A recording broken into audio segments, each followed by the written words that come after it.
Lui qui nous permet d'être encore dans sa maison pour continuer par lui rendre un culte raisonnable. Alléluia. Amen. Notre grand thème c'est maintenir le ciel ouvert. Et nous sommes en train de voir les sous-thèmes à l'intérieur.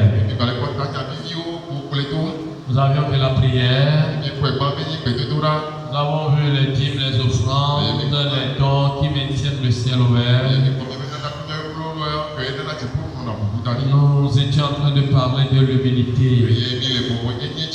Et nous avions dit que l'humilité n'est pas un défaut, mais une qualité. Contrairement à ce que nous, les humains, nous pensons, l'humilité est une grande qualité de l'âme. Et nous devons tout faire pour l'extérioriser. Nous avons vu que c'est à partir, à travers, ou bien, oui, c'est par l'humilité que la grâce de Dieu abonde. Nous devons comprendre cette réalité. Dans la vie, personne n'a rien amené. Et personne n'emporte rien. Mais nous remarquons que la vie est beaucoup plus facile pour certains et très dure pour d'autres. Alors, le problème de l'humilité, la problématique de l'humilité est très fondamentale pour que nous comprenions les réalités de la vie.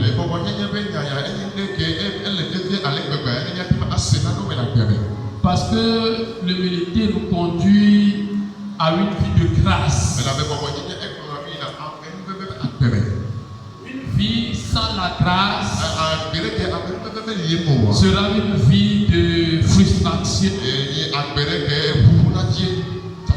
Et tu seras une vie de combat permanent. Et si chaque jour, toi tu ne fais que combat, étant un être humain, il est fort probable que tu démissionnes. Alors, nous inviter à une vie de grâce à travers l'humilité que Dieu même nous a décrit dans la parole de Dieu. Vu la fois passée que l'humilité et l'orgueil finiront toujours par se rencontrer. L'un cherchera beaucoup plus, surtout l'orgueil cherchera beaucoup plus à nuire ou bien à piétiner l'humilité. Qu'est-ce que nous voudrons dire par là? L'homme orgueilleux cherchera à un moment donné à piétiner celui qui est humble.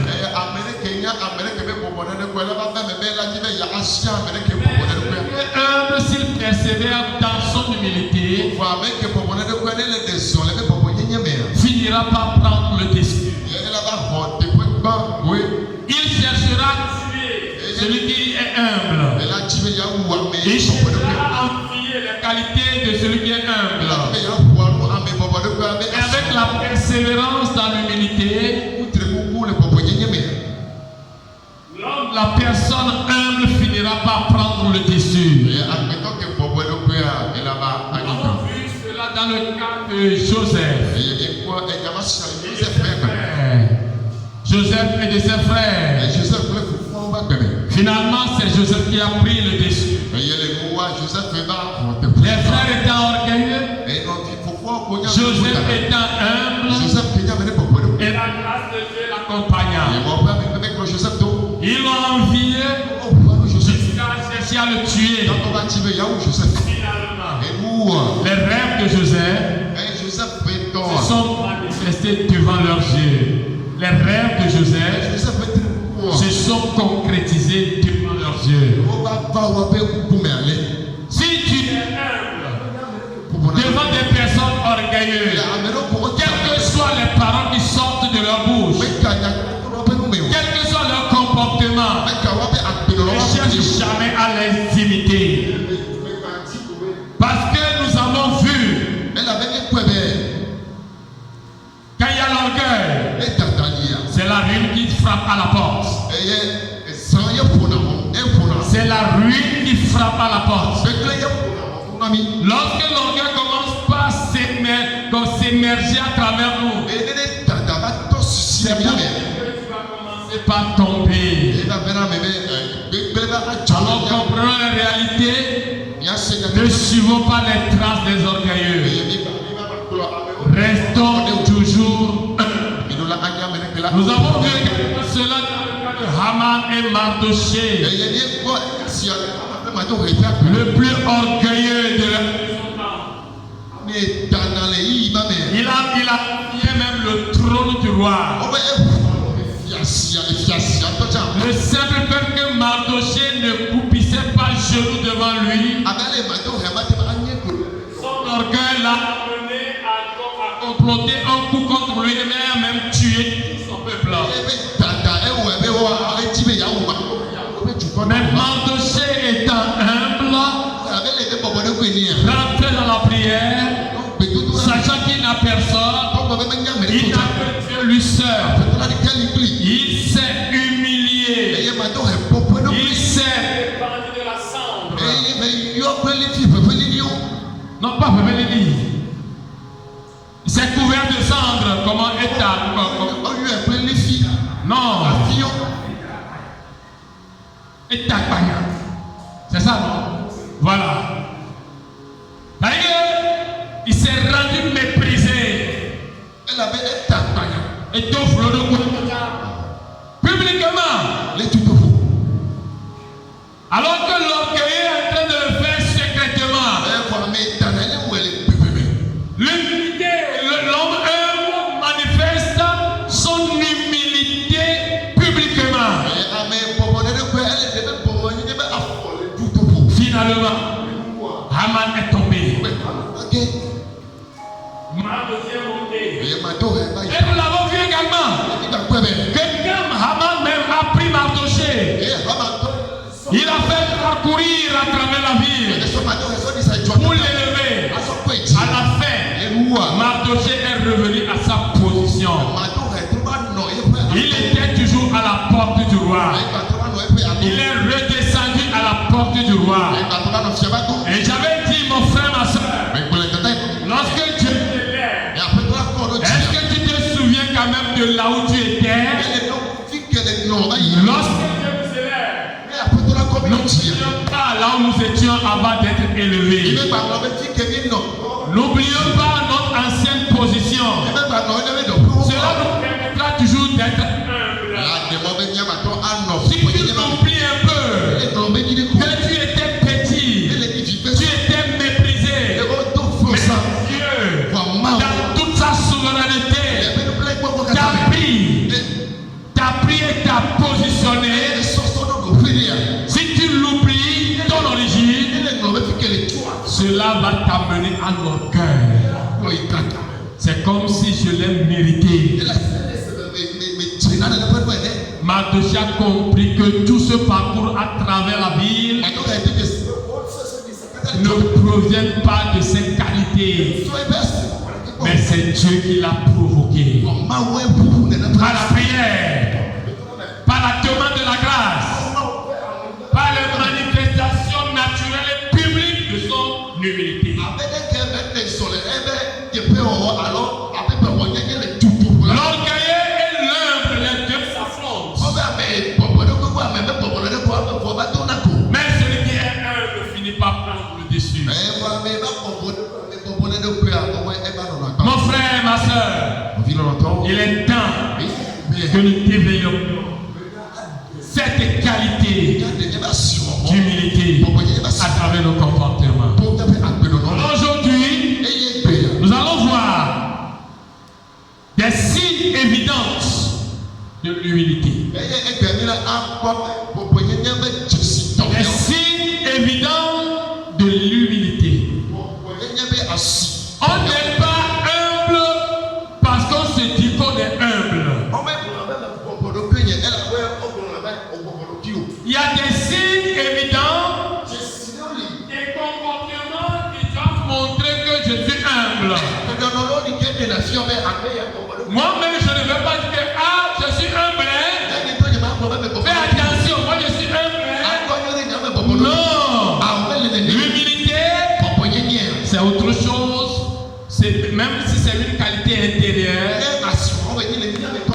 doit être vu par des gens qui nous entourent. Praise the Lord. Alléluia.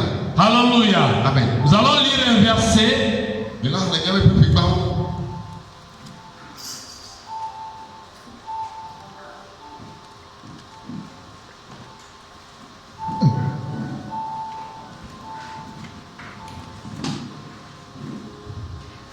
1 Pierre 5, verset 5.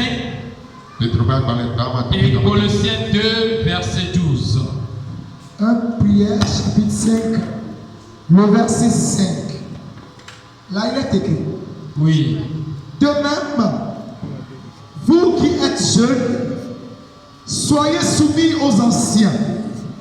Et tous, dans vos rapports mutuels, revêtez-vous d'humilité. Car Dieu résiste aux orgueilleux, mais il fait grâce aux humbles. Amen. Amen. Soyez revêtus de l'humilité. Car Dieu résiste aux orgueilleux, mais il fait grâce aux humbles. Colossiens 3, 12.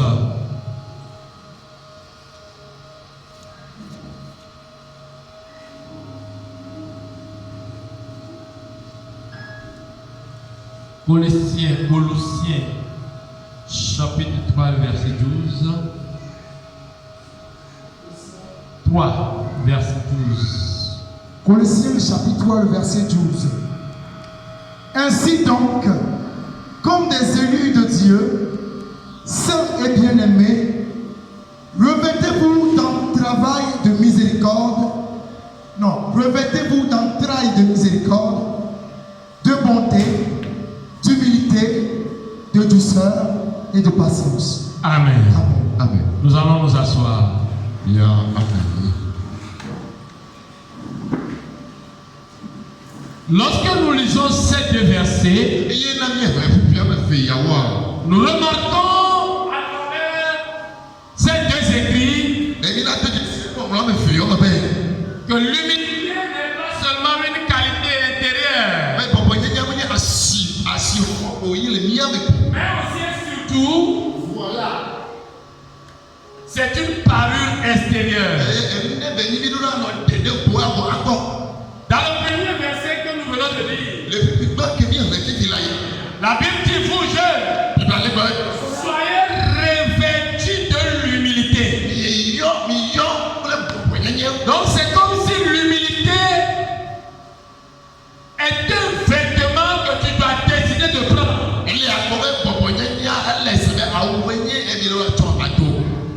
Dans le second verset également, on nous dit étant les cellules de Dieu.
Alléluia.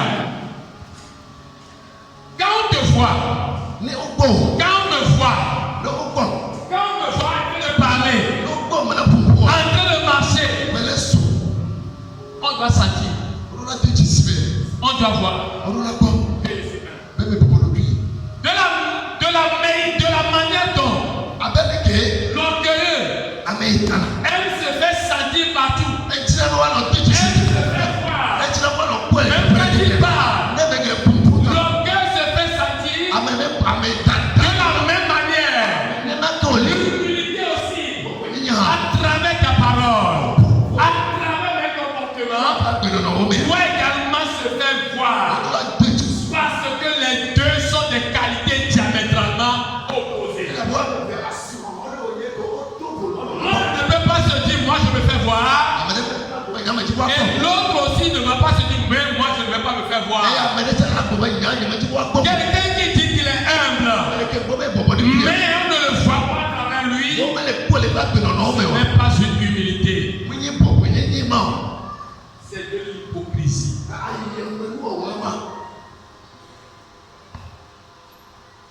Alors, notre vie doit ressembler à une vie particulière quand le monde le voit.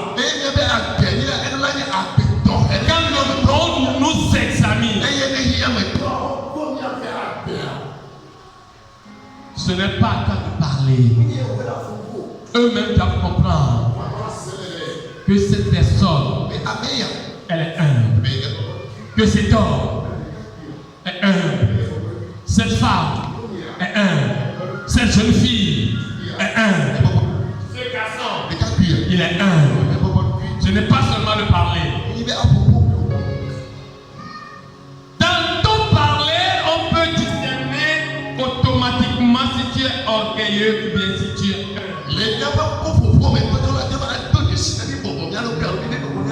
Oui, à travers seulement la langue.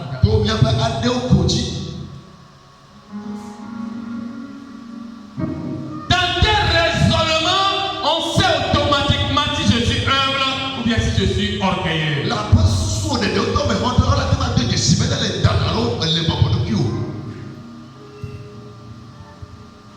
Alors je voudrais tout simplement voir c'est de voir un certain nombre d'éléments qui doivent régir également notre vie en tant que chrétien humble.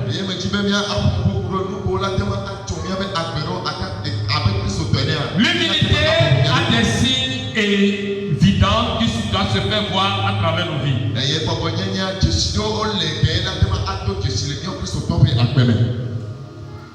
Nous allons prendre le cas de l'homme par excellence qui est le plus humble de toute l'humanité. Nous allons remarquer quand on dit que quelqu'un est humble, ce n'est pas qu'on est humble parce qu'on est humble.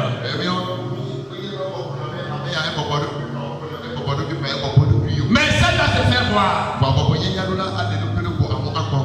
Nous allons prendre celui qui est le plus humble, la personne le plus humble de toute l'humanité à travers l'histoire. Nous allons voir jusqu'à quel point le cas est tellement humble.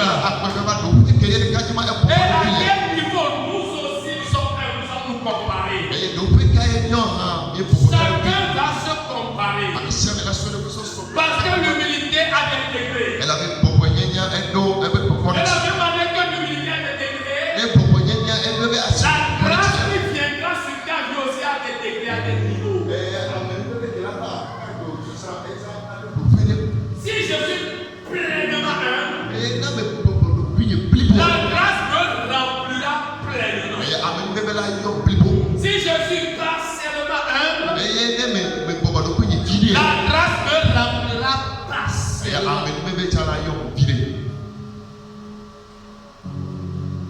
Nous allons voir le cas de notre Seigneur Jésus-Christ. Nous allons voir pourquoi la Bible déclare qu'il est rempli de grâce et de quoi? Et de vérité. Nous allons comprendre que toute sa vie est une vie manifestement remplie d'humilité.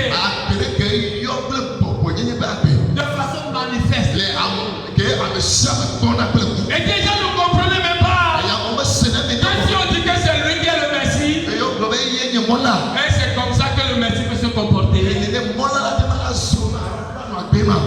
ça a fait que certains même, dans leur orgueil, dans leur intelligence, l'ont rejeté parce qu'il a tellement été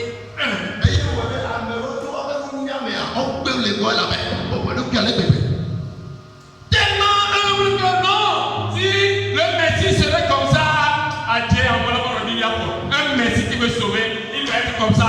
Non, ce n'est pas le Messie. Alors que c'est ça que Dieu a pris pour confondre la sagesse du monde. Mon frère, Dieu veut te prendre pour confondre la sagesse de ce monde. Dieu veut nous prendre pour confondre la sagesse de ce monde. Dieu veut nous prendre, veut nous utiliser pour que la sagesse de ce monde soit confondue à travers notre humilité.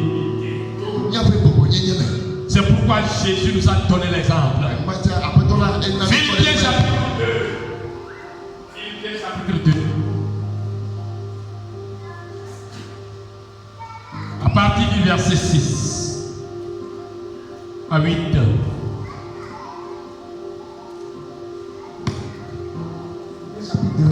Verset 6 à 8. Philippiens chapitre 2, verset 6 à 8. Lequel existant en forme de Dieu. Et à partir de 5. Verset 5. Oui. Ayez en vous les sentiments qui étaient en Jésus-Christ. Est-ce que nous disons, ayez en vous, ayez en nous, et en toi, les sentiments qui étaient cachés, le sentiment caché, qui était en Jésus-Christ. Quel est ce sentiment? Ça veut dire que nous avons imité le roi là. On veut que tu aies ça, tu possèdes. Ce qui veut dire que ce n'est pas un choix, tu dois décider de l'avoir. Je dois décider d'avoir le sentiment qu'on va nous décrire tout à l'heure. Ce n'est pas que je vais te, ce n'est pas un don. Non. Les sentiments dont on va décrire tout à l'heure ne sont pas des dons. Mais tu dois décider de posséder ces sentiments. Et ce sont les différents aspects de l'humilité. Allons-y. Lequel existant en forme de Dieu. Oui. N'a point regardé comme une proie arrachée. Dieu, Jésus était Dieu, mais ne l'a pas arraché comme un combat avec son Père. Arraché que je suis toujours Dieu. D'être égal avec Dieu. Mais il n'est pas Dieu, il ne dit pas que je suis Dieu, sur la terre, je suis Dieu, sur la terre, je suis Dieu, respectez-moi, fais-moi ceci, fais-moi cela. Jésus n'a jamais fait cela. Oui. Mais s'est dépouillé lui-même en prenant une forme de serviteur, oui, en devenant semblable aux hommes. C'était écrit. Reprends. Il s'est dépouillé. Mais s'est dépouillé lui-même, oui, en prenant une forme de serviteur, en devenant semblable aux hommes, semblable aux hommes dans les conditions des hommes, et ayant paru comme un simple homme. Il s'est humilié lui-même. Lui-même se dit que je m'humilie en se rendant comment? Obéissant jusqu'à la mort. Obéissant jusqu'à la mort. Mais aussi pas n'importe quelle mort. Même jusqu'à la mort de la croix. Mais jusqu'à la mort de la croix. Amen. Je suis en train de dire que les signes évidents de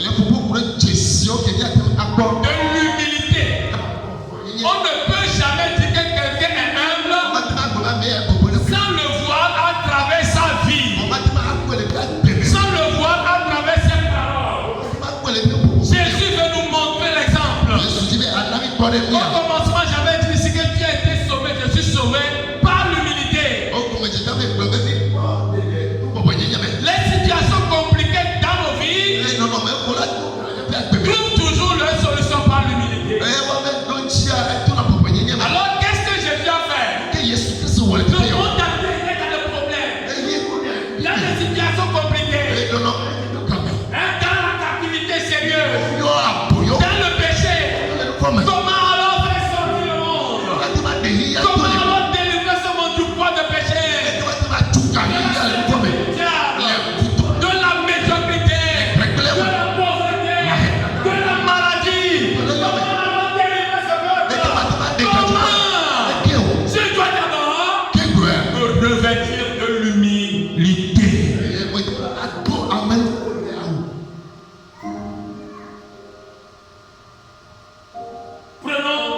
l'exemple de Jésus, notre Seigneur. Je traverse une situation. Je prie. Ça ne marche pas. Mais avec l'humilité, ça marchera toujours. Alléluia. Des gens sont venus, les prophètes tous sont arrivés. Ils n'ont pas pu sauver l'humanité. Mais le gars, le jeune homme de 30 ans, il est venu. Il s'est revêtu de l'humilité. Il a fait ce que les autres n'ont pas pu faire. Alors, quelles que soient les anciennes stratégies que tu as pu utiliser pour sortir de tes situations, de tes problèmes, et que tu n'as pas vu que ça n'a pas marché, mon frère, il y a une clé qui marche toujours. Il y a une clé qui marche toujours pour apporter des solutions. Jésus nous l'a montré. C'est la clé de l'humilité. Praise the Lord. Alléluia. Alléluia. La Bible déclare Jésus est Dieu. Il est vraiment Dieu. Mais il ne l'a pas regardé comme quoi comme s'il est Dieu, comme quoi quelque chose auquel je ne peux jamais abandonner. Mon frère, ma soeur, toi aussi tu as une certaine position quelque part. Mais il arrive des moments où tu dois dire cette position, je peux laisser ça pour avancer. Parce que j'ai un objectif. Jésus est Dieu. Mais la Bible dit, il s'est dépouillé de cette autorité divine.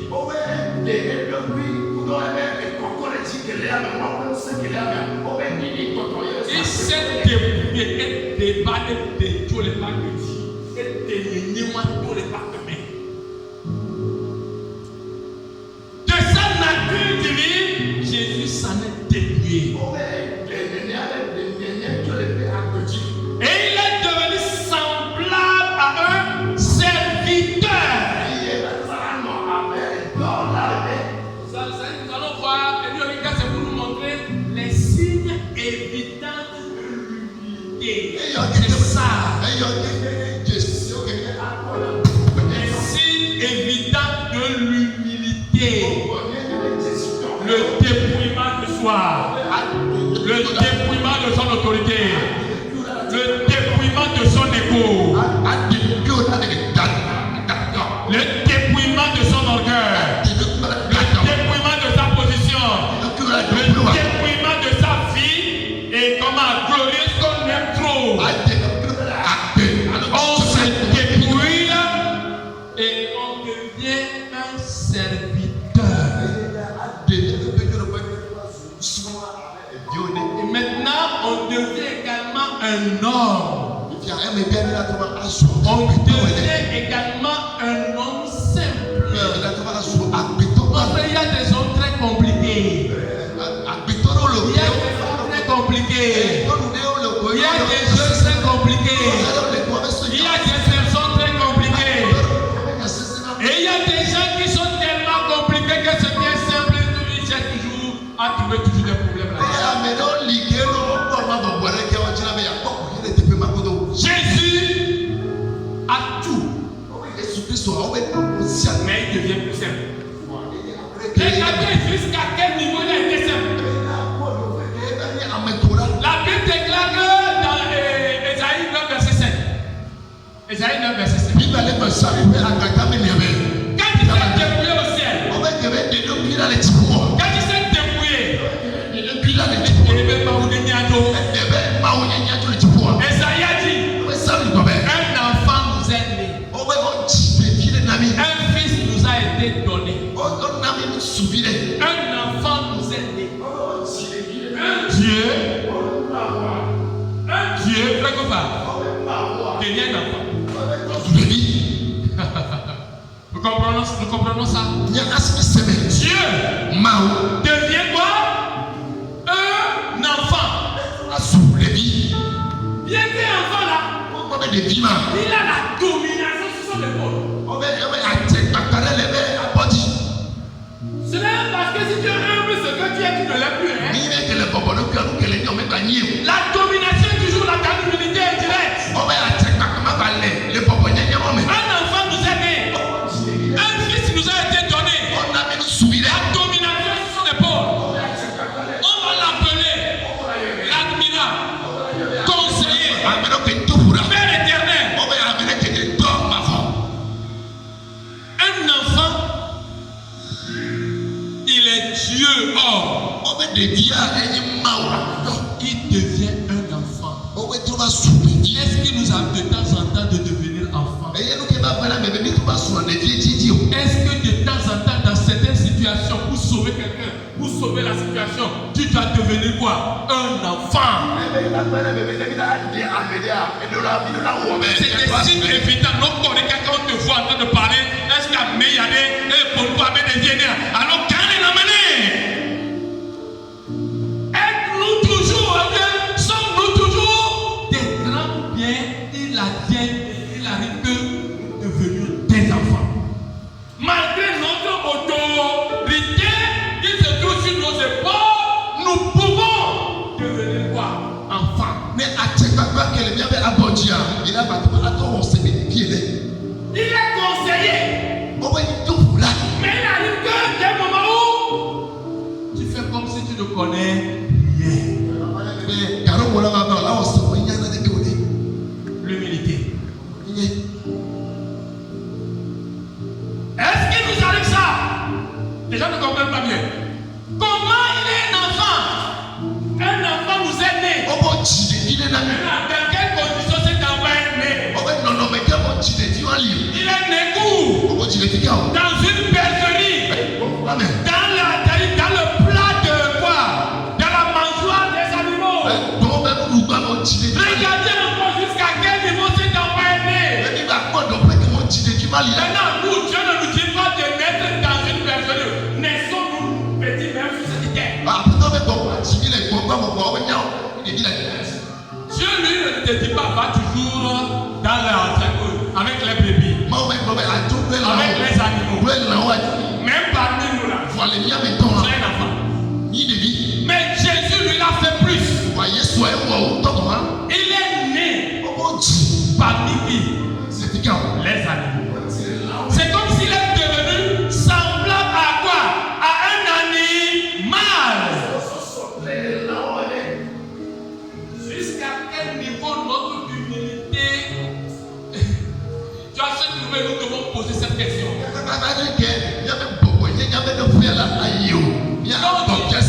Lorsque la Bible dit que Jésus est plein de grâce, nous devons mesurer la bassesse de son humilité. Jusqu'à quel niveau il a été bas sur la terre.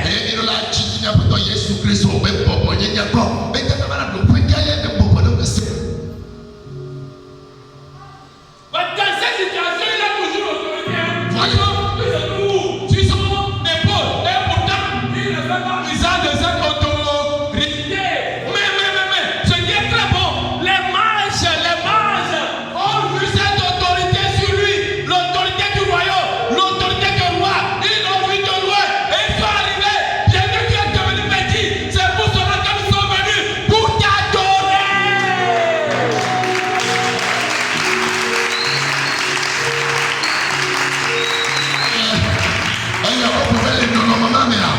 Yesu Kristo meka wa dokio e wa doki bobore e wa le no bobo nyene me no mama me o be o tiri me do o pore jijipe e yo o fa o tiri dire e de bobo doki avec bébé. Ce n'est pas parce que nous devenons que nous perdons ce qui doit nous devenir en gloire. Au contraire, nous l'activons de loin. Alléluia. Dans cette enfance, le Dieu là, on a vu ça. Et des gens sont venus de loin. Depuis que nous sommes venus,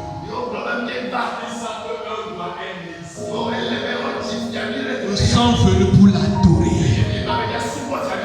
Pour l'adorer. C'est un mystère. Ce n'est pas n'importe qui. le Dieu qui a fait les cieux et la terre. Regardons jusqu'à quel niveau il s'est pas. Et moi et toi, à quel niveau nous nous rendons très bas de temps en temps dans la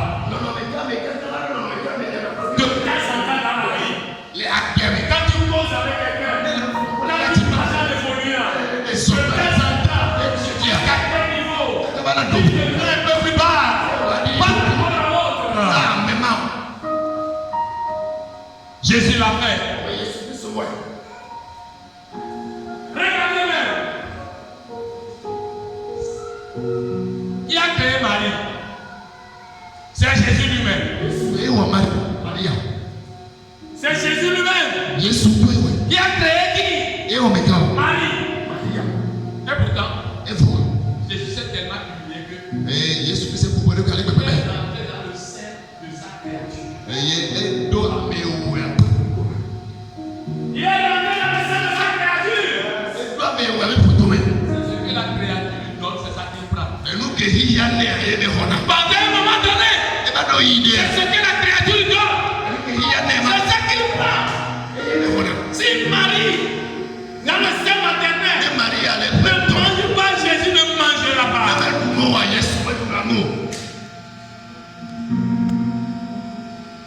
Ça veut dire qu'à un moment donné, il faut que la créature ne peut le commander. Jésus est sorti.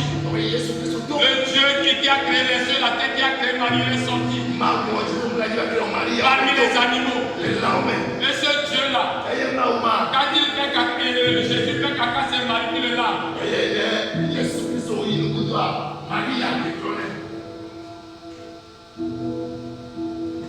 C'est Marie qui le tête.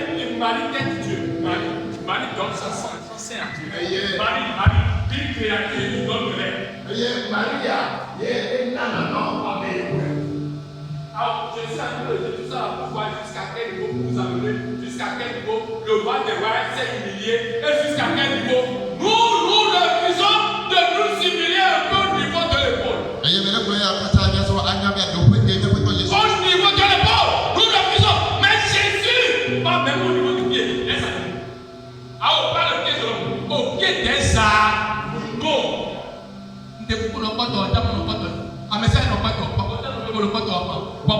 Demande à ton frère si tu arrives à mesurer ton degré d'humilité. Est-ce que tu arrives à mesurer ton degré d'humilité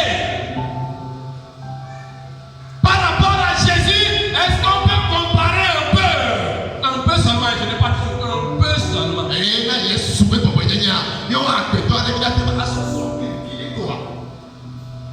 Jésus, humilité.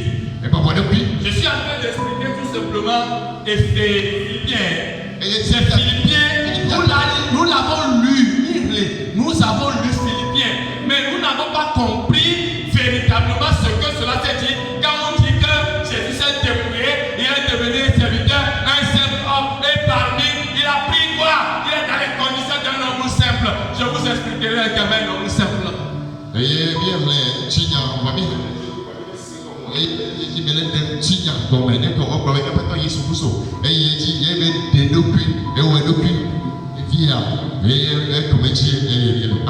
L'humilité remplie de grâce est un fruit d'humilité. Praise the Lord. Alléluia. Jésus, à un moment donné, à 2 ans, l'humilité et l'orgueil s'affrontent toujours. Hérode a décidé de le tuer. Il est Dieu. Et pourtant Jésus a fui. A-t-il pas fui devant quelque part? Mais nous c'est la signer. J'ai la force, je dois résister. Je suis Dieu, je suis homme, je suis femme. Hey, ce n'est pas chaque fois qu'il faut toujours demeurer toujours campé. Parfois il faut céder, fuir. Je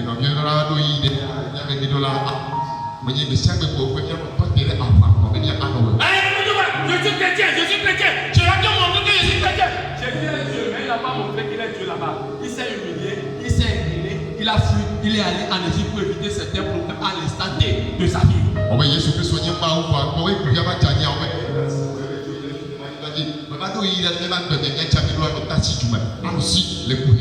Jésus n'a rien fait, n'a pas péché. Mais on a décidé de le tuer. Parce qu'il est humble. L'orgueil décide de le tuer. Parfois tu n'as rien fait. Tu n'as rien fait du tout. On a décidé de te cribler. De parler mal de toi. Mon frère, ma soeur, ce n'est pas ça qui va toujours brandir ses raisons. On doit les tuer. On doit fuir un peu. Passer un moment. Et on part après ce moment. Dieu même fera le combat. Et l'homme qui cherche à te tuer, lui-même mourra.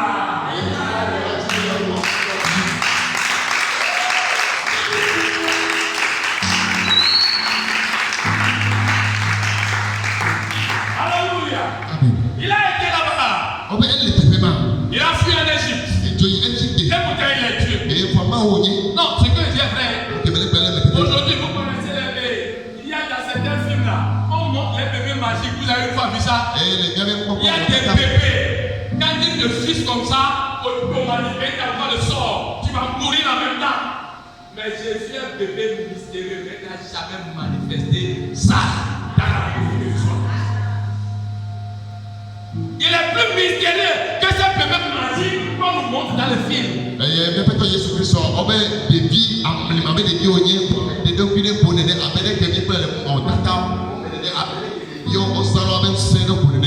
se lever et parler, et donner, et en même temps, héros va s'inquiéter. Et pourtant, il a vu. Prends le petit enfant et sa mère. Dieu n'a-t-il pas la puissance?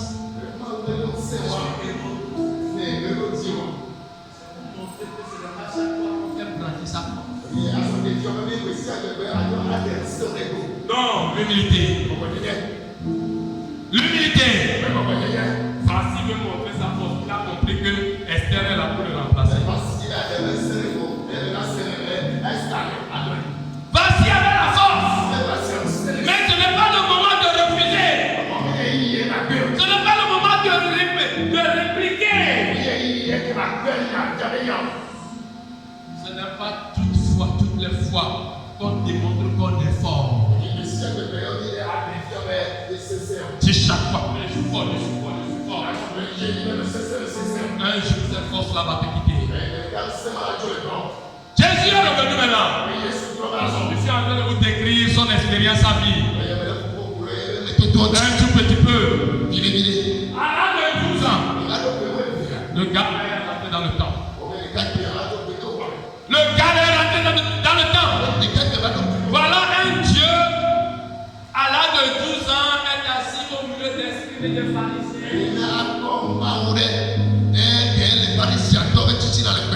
Dieu, celui qui connaît tout. Amen. Le Dieu de la sagesse. Le Dieu qui a donné la loi. La Torah. Il vient, il s'assoit parmi les humains que lui-même il a créés. Et il leur posa des questions. Et on lui répondait. Quelle humilité. Moi là, je suis allé à l'école. J'ai ma maîtrise. Je connais quelqu'un. De ce 1. Je lui pose des questions. Comment on écrit un Pourquoi quand tu veux l'écrire, tu as fait un trait et un trait comme ça? Pourquoi lui faire comme ça? Et il pose des questions. Et on répondait. Et les questions étaient pertinentes. Il ne pose pas des questions bizarres. Mais il pose des questions qui les étonnent même. Au lieu de se rendre compte que le gars est Dieu, c'est à nous-mêmes d'apprendre de lui. Il continue encore à lui.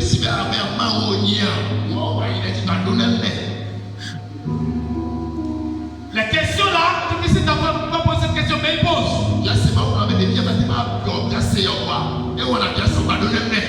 Ils n'ont jamais vu de leur temps. Ils devaient s'incliner. Mais ils refusent. L'orgueil. Alléluia. Amen. Et ses parents l'ont cherché. Ils ne l'ont pas trouvé. Ils ne l'ont pas trouvé. Troisième jour, ils l'ont trouvé dans le temple. Ils l'ont pris. Oh Jésus, qu'est-ce que tu nous as fait? Nous étions vraiment en paix de toi. Jésus a dit, ne savez-vous qu'il est temps que je m'occupe des affaires de mon Père? Et les parents, on l'a amené. On lui dit, assois-toi ici. Ne quitte plus ici. On va te voir comme ça dans le temps. Reste ici. Et Dieu là, il est resté soumis à Marie, à Joseph. Depuis ce temps-là, on les a reprimandé. Jésus dit d'accord. Humilité. Dis à ton prochain, humilité.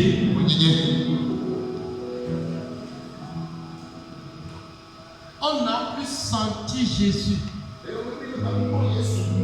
jusqu'à l'âge de 30 ans. De 30 ans, Jésus s'est caché. Jésus s'est caché. Les parents lui ont donné certainement de conseils. Nous risquons de te perdre. Les gens vont donner intelligence, on va te prendre, on va aller te cacher quelque part. Reste ici pour nous, on risque de te perdre.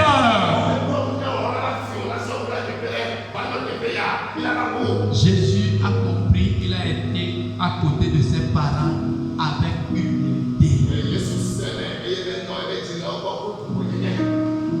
Jeune fille, jeune garçon, quand maman et papa te prennent, quand maman, ta mère et ton père te disent,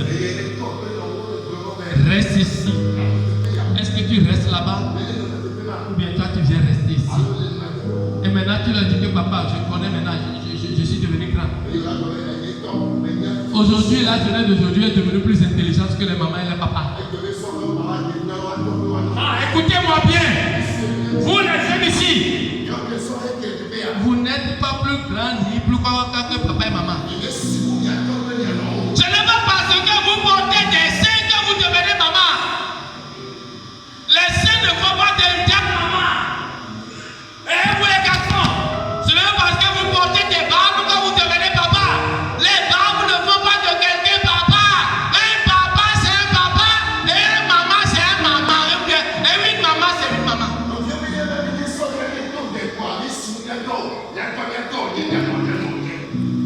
Comprenez ça?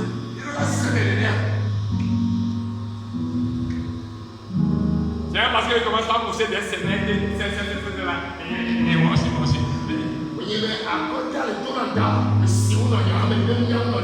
C'est parce que je commence à avoir quelques petits babiches ici, et là voici. Bon, papa a senti que je deviens maintenant papa. Moi aussi je suis un homme.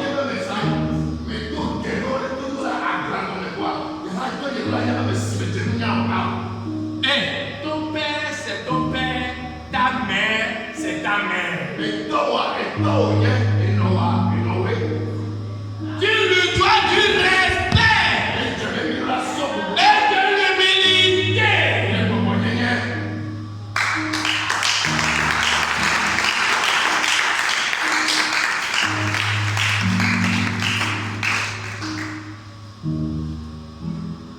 Alléluia. Même si la liberté est un enfant, ton père c'est ton père. Ton père c'est quoi? C'est ton père. C'est pas toi si tu commences par dire que quoi? T'as un faux fou quoi? Moi aussi j'ai une femme bien encore. Ça c'est quoi? Ton père c'est ton père. Oui, mais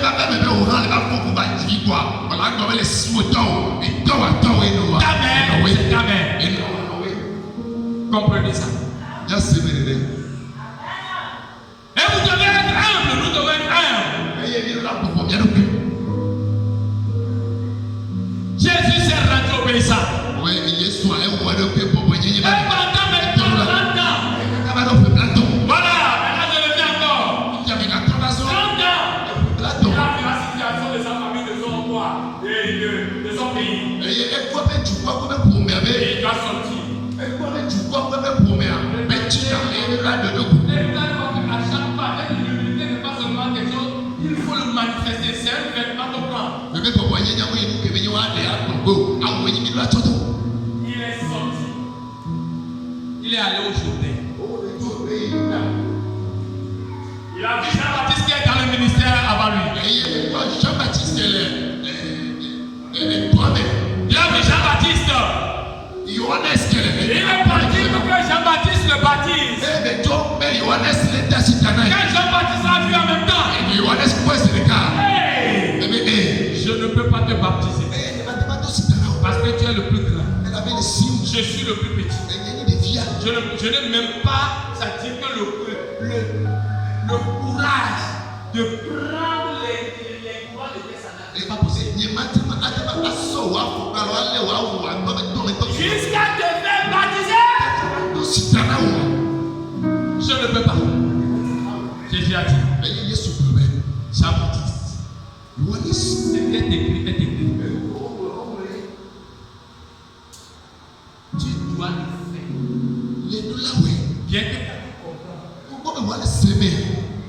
Bien que je suis plus grand que toi.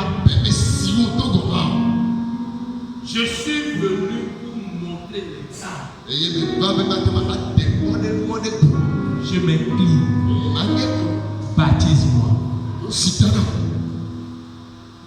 qu'il t'arrive que tu te vois plus que quelqu'un pour quand tu t'écris?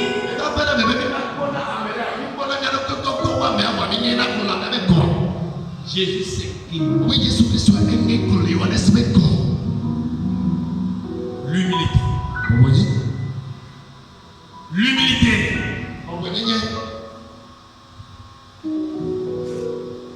Ce que Jésus a encore fait et que les autres n'ont jamais fait. Lui, quand il va, quand on l'a baptisé, il commence à prier le Père. L'humilité. Pour montrer que ma force, c'est toi qui peux me donner. C'est toi seul qui va m'aider à accomplir cette mission. Et il prie. Père, ce n'est pas à moi de leur dire que je suis fils de Dieu. L'humilité. Père, toi-même, dis-leur que celui-ci est mon fils. Moi, si je le dis, ils vont croire que je suis orgueilleux. Père, déclare ce que je suis en toi avant de venir sur la terre. Et la voix s'est fait entendre. Celui-ci est mon fils bien-aimé. Écoutez-le. J'ai mis en lui tout mon plaisir. L'humilité. Attends Jésus, attends Dieu lui-même de faire la publicité avant que toi-même tu ne commences par le faire.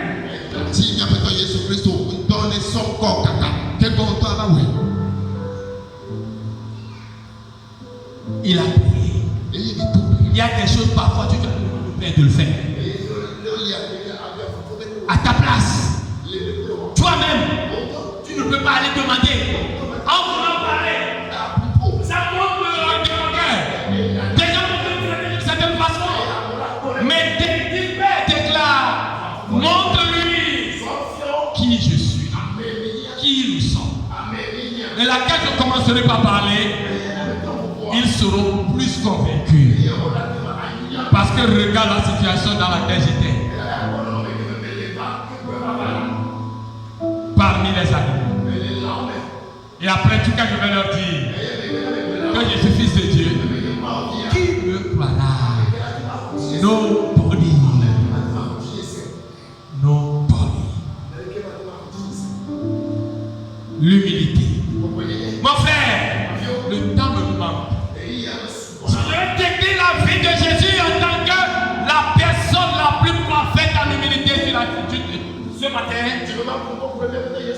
Même les heures qui vont arriver, même les jours, les années ne peuvent pas. Parce que Jésus a accompli des choses et a le tout pouvoir dans toute l'humilité. Je ne vais pas trop, je vais tout simplement dire ceci. À la veille de son départ,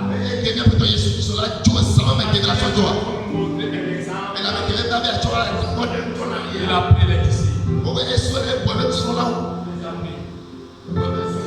Et lui-même, il a pris le bassin. Il a pris quoi? Il servait. Les amène un à un. Je vais vous laver les pieds. Et Jésus prenait les pieds de tous les chacun. Il leur lava les pieds.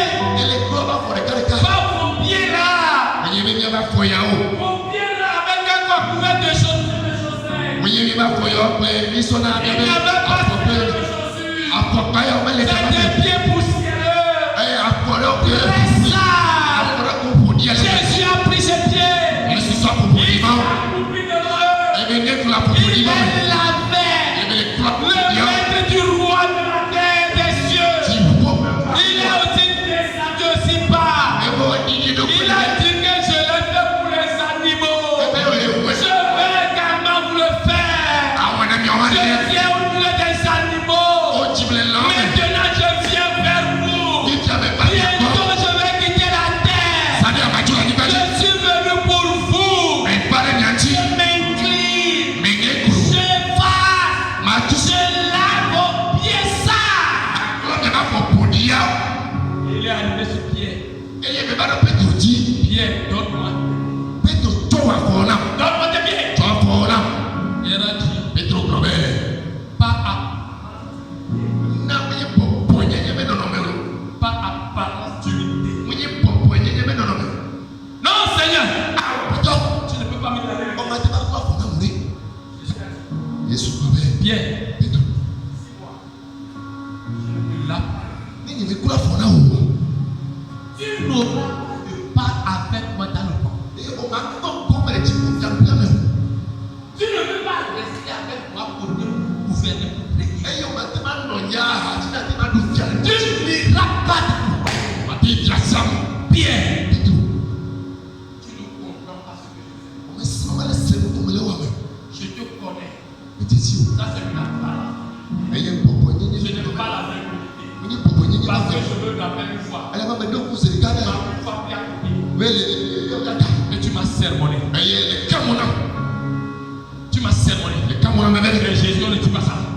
Tu veux te laver.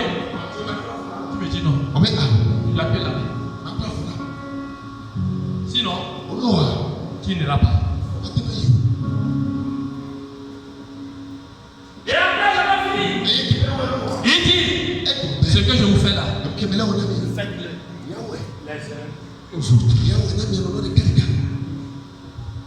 C'est moi qui suis le maître. Je vous ai lavé les pieds les uns les autres. Vous aussi, lavez-vous les pieds les uns les autres. Mon frère, ma soeur, est-ce qu'il arrive que tu te soumets à ton frère une fois au moins? Est-ce qu'il arrive que tu arrives à lui laver les pieds? À comprendre quand même que son comportement là, le pied qu'il a posé là, le comportement là, c'est mauvais, c'est ça. Et pourtant, tu acceptes tu l'as tué. Sachant que ce qu'il a fait est mauvais. Sachant qu'il a poussé dans son comportement. Et par humilité, tu laves cette poussière pour lui. Tu acceptes de laver. Humilité.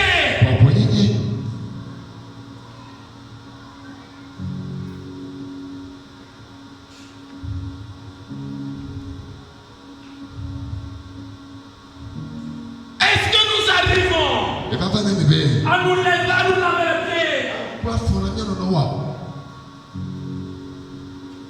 Bien que ce qu'il a dit n'est pas bien. Est-ce qu'il a dit que tu le pardonnes vraiment? fasse l'éponge sur ça. La solution de la matière.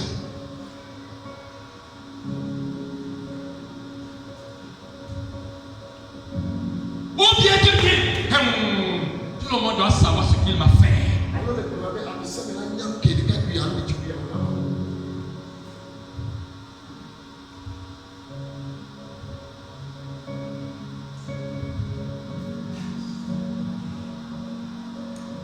Je dois continuer normalement.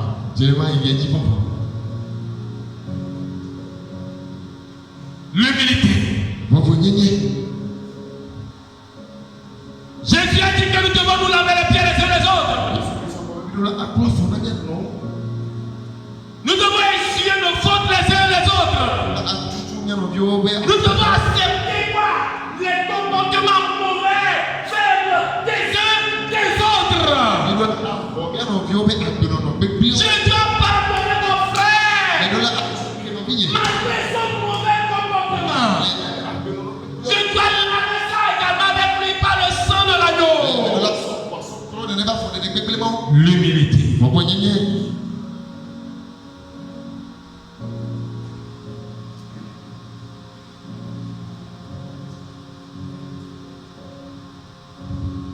Là, tu une fois fait ou bien veux-tu décider de le faire? La Bible déclare, Pierre, le problème de la question de l'humilité n'est pas aussi simple tel que vous le pensez.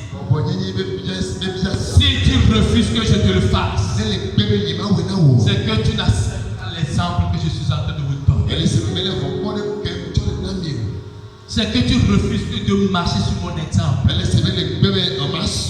C'est que tu refuses que quand tu seras élevé, ce sont des gens qui vont te laver les pieds. Alors que plus tu es en train de t'élever, plus tu dois laver. Et cela te coûtera le ciel. On peut être chrétien et ne pas au ciel par manque d'humilité. On peut être chrétien comme Jésus l'a dit à Pierre. Si tu ne te laisses pas aller, que je te lave les pieds. Et puis après, tu apprends de cet exemple. Pour le faire à tes frères, tu n'auras pas part avec moi dans le ciel. Chers frères et sœurs,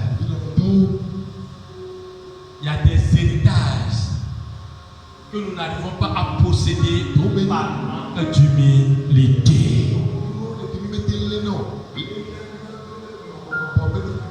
Il y a des héritages. Si Pierre refusait, il n'aura jamais part à ces héritages-là.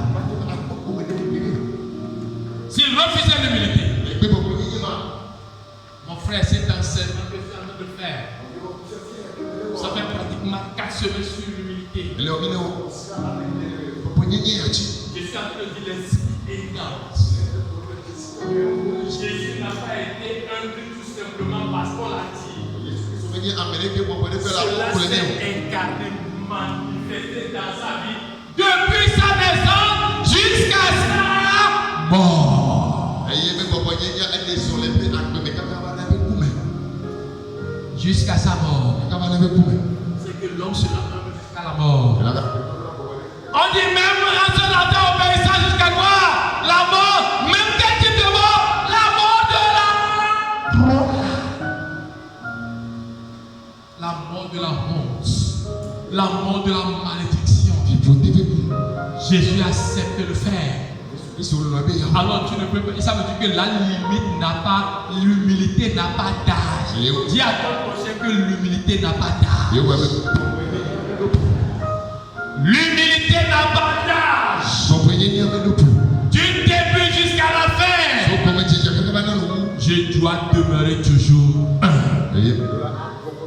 L'humilité n'a pas de circonstances. Quelle que soit la circonstance, je dois toujours montrer que je suis un. L'humilité. À la